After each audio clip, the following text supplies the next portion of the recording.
Asking your employer for a raise can be uncomfortable. On this episode of Driven Too Far, we're going to go over the 6 mistakes you can avoid when asking for a raise. Hello, I'm Andrew Winkler, and this is Driven Too Far, the truth about trucking, a podcast that helps over-the-road truck drivers balance career and family. There seems to be 2 common ways that people avoid asking that tough question to their boss. The first is avoiding the conversation altogether. So let's just say they can't come up with the courage to do that. Boy, I'm fine. I'll be fine. I'm just not going to ask. The problem with doing that is I think as time goes on and you didn't ask for the raise, maybe you actually become more disgruntled with the job overall. And the second thing that people tend to do, and this one's even worse, is they're so intimidated about asking for that raise, maybe it's just easier to quit. Maybe it's just easier to wait for that competitor that shows up and wants to offer me a job at the wage that I wanted, and it's just easier for me to quietly quit. Here's my keys. I'm out of here. The problem with doing that is, first of all, you take your former employer by surprise. We had no idea what was going on. We didn't know you were unhappy. And most of all, we don't know what to fix. The other thing is, think about everything that you're leaving behind with that employer. You're talking pay and benefits and time and relationships and all those things you took time as long as you were there to build. Now you're just moving over to a new company. Yeah, you're getting a few more pennies per mile or whatever it is, but you've got to start at the bottom of the totem pole again and build all that over. And when you think about it, wouldn't it have been much easier just to walk in and say, hey, I need some help. Hey, I need to have a conversation with you. Well, today we're going to talk about that a little bit. We're going to teach you how to do that to make it more comfortable for you. But before we go there, let's just talk about some mistakes that I've seen in my years as a leader or a manager and things that you can avoid going forward. Understand that in most cases, raises for employees are kind of an annual event, right? We've all been through the annual review process. And there's a purpose behind that. As a medium to large size company, we probably budget for those annual increases with all our employees, not just drivers, but the office staff, the technicians, whatever it may be. But we have to set money aside every year because we know we want to give our people an increase in wages. So when you walk in kind of midstream, mid-year, something like that, and you're asking for an increase in your wage, just understand you might be catching your supervisor off guard a little bit. It might throw a wrench into their annual budget plan.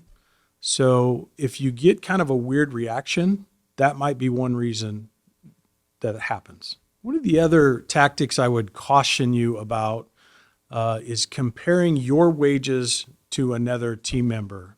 Maybe it's another driver, another technician, whatever position you're in the company.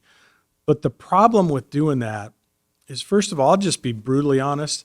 I don't like when people talk about pay.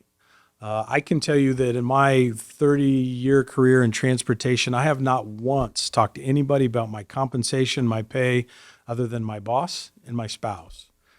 But the reason that's so dangerous to do is, while you might see yourself as an equal with that other driver you were talking to in the driver lounge, what you don't know is, how is that driver's performance?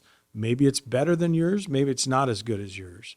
But that's one thing you have to be cautious about. So when you walk in and you tell your boss, hey, Bill over here makes so many cents a mile, I want to make so many cents a mile too. I've been here just as long as he has, or maybe even longer. So the reality is that while you're both company drivers, maybe you have similar experience and stuff, not every driver is created equal. And, I think about, we have drivers in our fleet that run 130,000 miles a year. We have drivers that run 90,000 miles a year. They're all full-time company employees. Some are just hustlers. Some are not so much.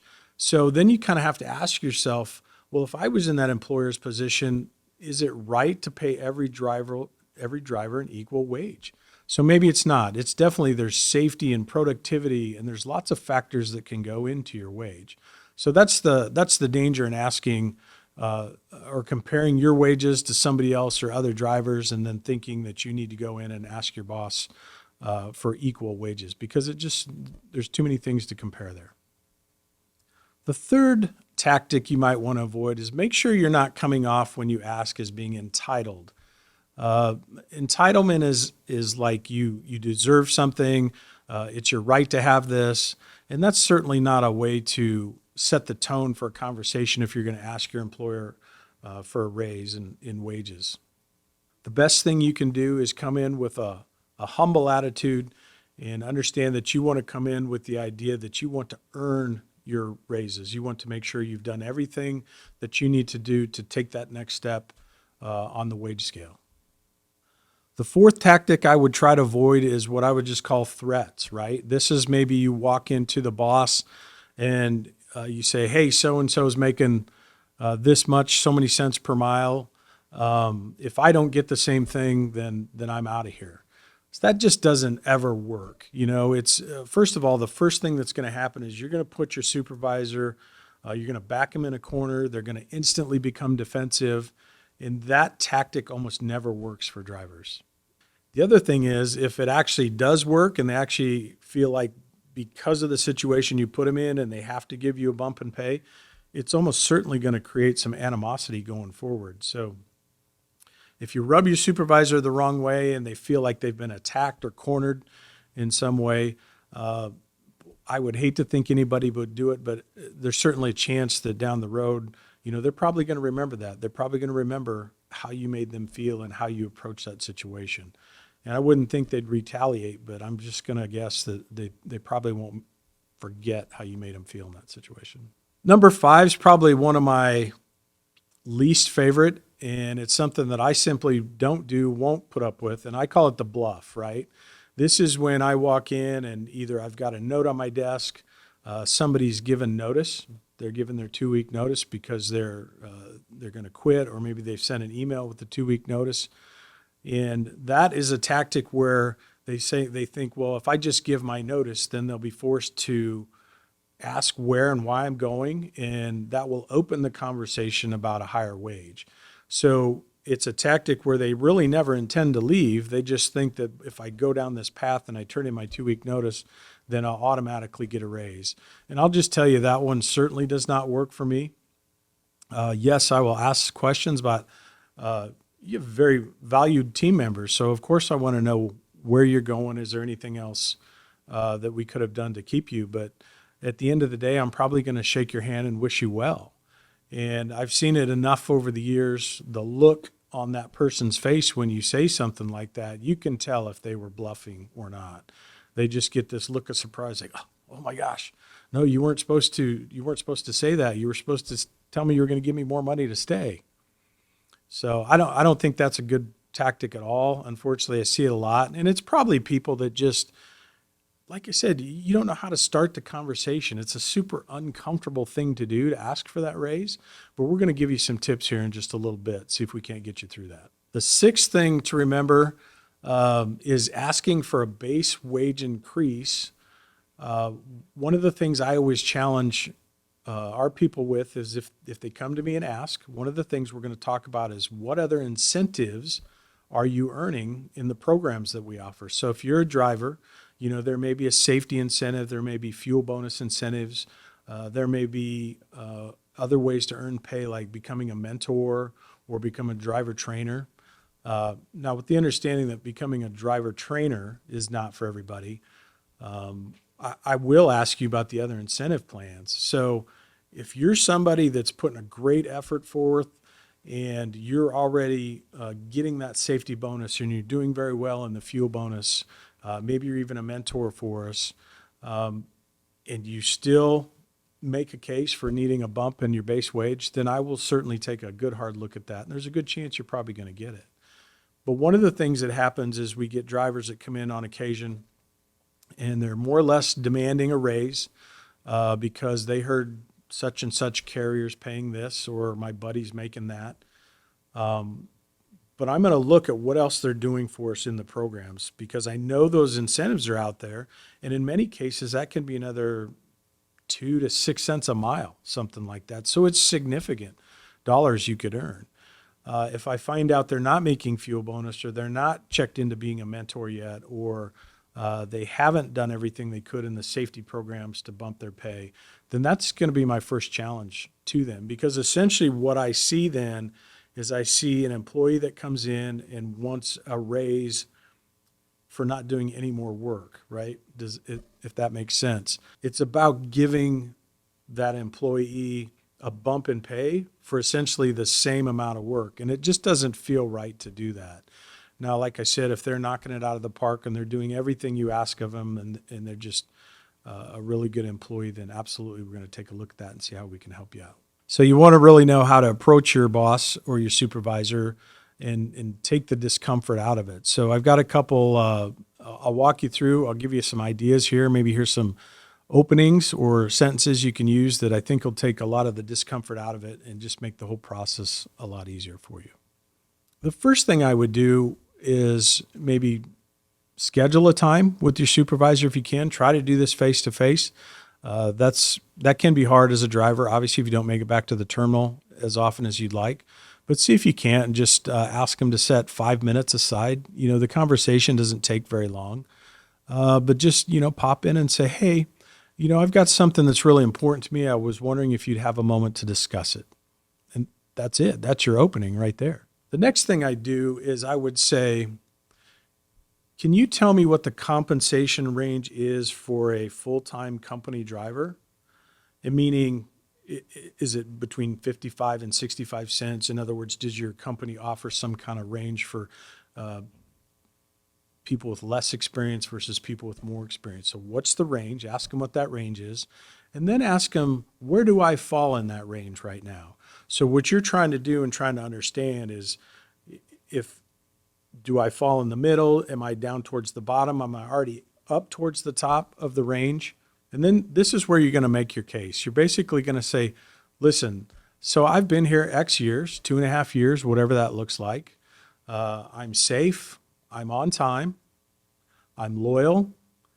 And I love this company. I really love working here. I like the people. I have really good relationships. And my aspiration is to continue to grow with the company. Can you help me figure out a plan to get my annual income to X? So by doing that, by asking your supervisor's help, you haven't come in, you haven't been demanding, and you're open to conversation. And that's really what it's about, is having a conversation and not walking in and trying to demand X amount of cents per mile, or I'm going to quit, or dropping threats or anything like that. But what that does for you, it does a couple things. It's, first of all, it's going to put your supervisor at ease, right? You didn't back them into a corner. They don't feel threatened by having the conversation. I'll have this conversation with people all day long. And in fact, I admire the idea that they would be willing to come in and sit down and talk to me, and the way they approached it. So that's really where the idea of this podcast came from. Was a couple weeks ago, we actually had an employee do that very thing. And I was impressed with the way they approached it, and I really appreciated it. I went to their supervisor and I said, hey, so-and-so is asking for an increase, and they've stated some facts. Do you have a minute to discuss this?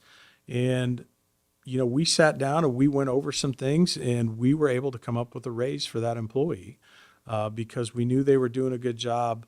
We knew they were loyal. We know they like working for us, and they're a true value to the company. So of course we're going to try to figure out a way to keep that employee if we can, rather than losing them to probably a competitor.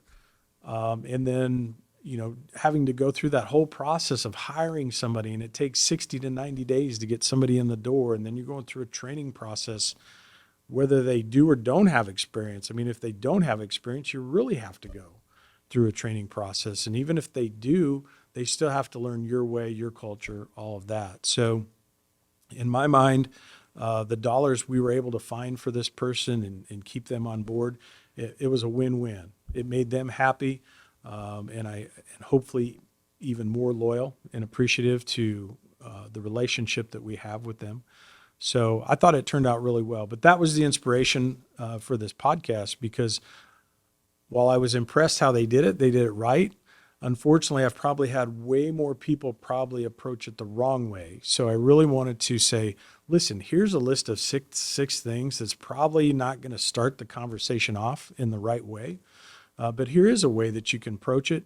It's not intimidating. It didn't offend anybody, and it shows your value, and it shows you took the time to think through it and be methodical about it in your approach. So hopefully your employer is going to go, you know what? Even if I need time to research a few things and look into a few things, that's okay.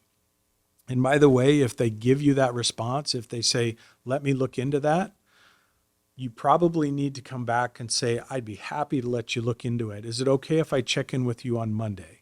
So by that, you're setting an expectation for that employer. Yes, give them the time to go look into whatever it is they need to track down, but make sure you're staying on top of that. Give them a reasonable time to follow back up, and then you do the follow-up with them. So, hey, is it okay if I check back in with you Monday when I come in the office and we can see what you came up with? Yeah, I think that sounds reasonable, and it gives me a few days to go do my research.